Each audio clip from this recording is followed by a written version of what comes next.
আজকে আমার দৈনন্দিন জীবনে খুব কাজে লাগবে এমন একটা টপিক নিয়ে আপনার সামনে আসছি।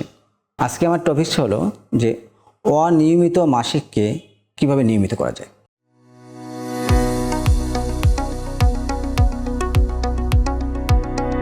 আপনাদের মধ্যে অনেকেই এই সমস্যায় ভুগে থাকেন।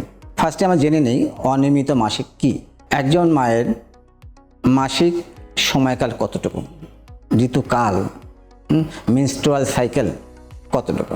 28 দিন পর পর যদি খুব একদম নর্মাল হয়, 28 দিন পর পর হলে একটা ঋতুকাল বা মেনস্ট্রুয়াল সাইকেল। কিন্তু এই 28 দিনকে যদি আমরা বর্ধিত করি তাহলে 35 দিন, যদি কমে নিয়ে আসে তাহলে 21 দিন, তাহলে 21 দিন পর পর সেটাও কিন্তু নর্মাল, 35 দিন পর পর সেটাও নর্মাল, তাহলে 21 থেকে 35 দিন এটা হচ্ছে নর্মাল। যদি কোনো কারণে এই 35 দিনের উপরে চলে যায় কিংবা 21 দিনে যদি নিচে চলে আসে, এটাকে আমরা বলবো অনিয়ম। এই জিনিসটাকে কেন অনিয়ম হয়, আমরা একটা জিনিস আপনি মনে রাখবেন যে মাসিক জিনিসটা কি। মাসিক জিনিসটা হলো আমাদের শরীরে কিছু হরমোন সিস্টেম থাকে। হরমোন সিস্টেম সাধারণত শুরু হয় মাথার ভিতর থেকে, যাকে বলা হাইপোথ্যালামাস। হাইপোথ্যালামাস থেকে বিভিন্ন হরমোন যে আমাদের সিস্টেমগুলো আছে, যেমন মাথার মধ্যে আছে যেটাকে বলা হয় পিটুইটারি বলে, গলার মধ্যে আছে থাইরয়েড, মেয়েদের অ্যাড্রেনাল আছে, ওভারি আছে, আলটিমেটলি ইউটেরাস মানে বাচ্চা থলি আছে। কি হয়, উপর থেকে সিগন্যাল এসে, সিগন্যালটা আস্তে আস্তে সেই পিটুইটারি হয়ে একদম ওভারি হয়ে মানে ডিম্বাশয় হয়ে একদম ইউটেরাস মানে বাচ্চা থলি পর্যন্ত চলে আসে। আসলে কি, প্রতিবারই কিন্তু ইউটেরাস কিন্তু সে রেডি থাকে কনসিভ করবে। যখনই কনসিভ করতে পারে না তখনই যে অংশটাকে রেডি হয় সেই অংশটাকে তারা ধ্বংস হয়ে যায় বা চলে যায়। এটাকে বলা হয় মাসিক। মাসিক মানে হলো ওই বাচ্চা থলির গায়ের মধ্যে একদম ইউটেরাসের গর্ভে যেটা আছে, ইউটেরাসের যে স্তর যেটা আছে, সবচেয়ে ভিতর যে স্তর আছে সেটাকে ছিঁড়ে চলে আসে, সাথে রক্ত হয়, ছিঁড়ে আসে, কিছু অন্যান্য জীবাণু আছে, ব্যাকটেরিয়া আছে, এগুলো একসাথে যখন পড়ে যায় এটাকে বলা হয় মাসিক। তার মানে হলো যে ইউটেরাসটা জড়টা প্রতি মাসে কিন্তু সে প্রিপারেশন নেয় যে তার ওখানে সন্তান আসবে। যখনই সন্তান আসলো না, সে এটাকে নিজে নিজে ধ্বংস হয়ে যায় হরমোনের জন্ম। তাহলে হলো কি, নর্মাল মাসিকটা হলো যে সে শুরু হলো কি, সেই মাথার মধ্যে সে হাইপোথ্যালামাস থেকে শুরু করে এই জ্বরের পর্যন্ত এই যে একটা সুন্দর একটা সম্পর্ক আছে, এই সম্পর্কের কারণে কিন্তু মাসিকটা হয়।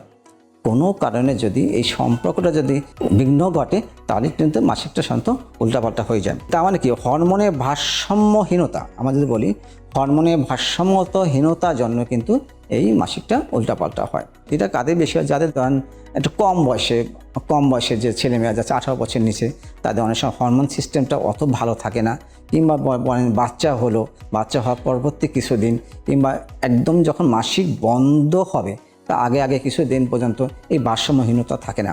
এছাড়া আর কী কারণে হতে পারে, যে অনেক সময় আছে যে হরমোন কিছু বেশি হলে বা কম হলে, যেমন ধরেন থাইরয়েড একটা সমস্যা আছে, থাইরয়েডের কারণে হতে পারে, কিংবা ডিম্বাশয় একটা রোগ আছে পিসিও বলি, পলিসিস্টিক ওভারি, সেটার জন্য হতে পারে, কিংবা ইউটেরাসের মধ্যে বাচ্চার থলির মধ্যে যদি অন্য কোনো সমস্যা থাকে সেই কারণে হতে পারে।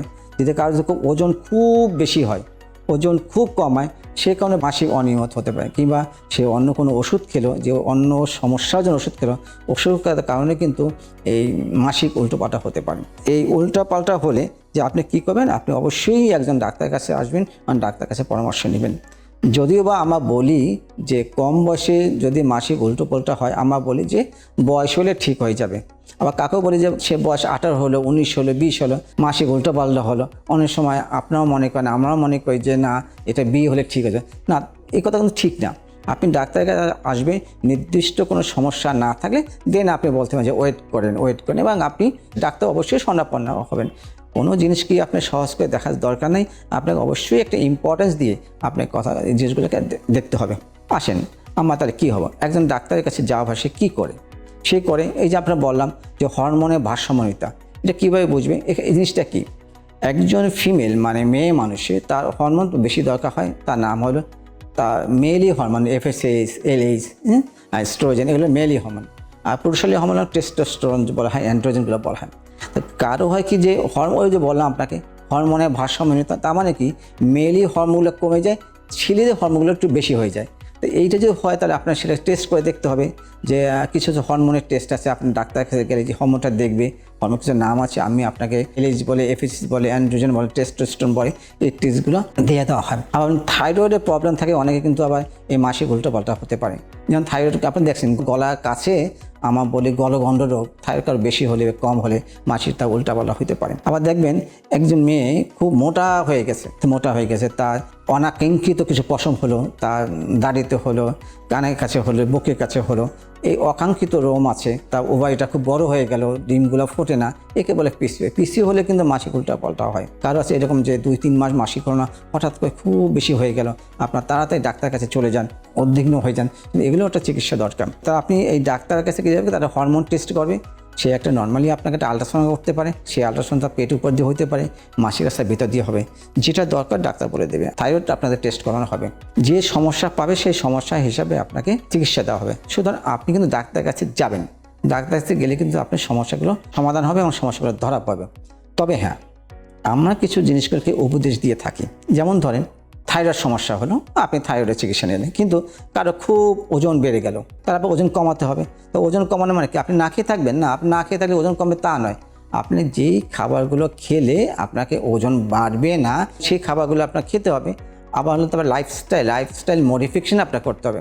একদম মনে করেন যে সে তার পরীক্ষার সামনে সে দুশ্চিন্তা আছে, বিয়ের সামনে বিয়ের জন্য দুশ্চিন্তা করে, তারপর হচ্ছে পড়াশোনার সমস্যা আছে, অন্য ফ্যামিলির সমস্যা আছে, এই যে দুশ্চিন্তা হলে কিন্তু মাসিক উল্টাপাল্টা হয়। তাহলে এই দুশ্চিন্তাগুলো আপনাকে দূর করতে হবে, সব কিছুগুলো পজিটিভ চিন্তা করে আপনার তা করতে হবে। কারণ মনে করেন লাইফস্টাইল, সে সারাতি জাগে, কাজগুলোই হচ্ছে যে আইটি সেন্টারে কাজ করে, কিংবা কোনো কল সেন্টারে কাজ করে, বা কোনো অফিসে ফ্রন্টলাইন কাজ করে, রাতে জাগতে হয়।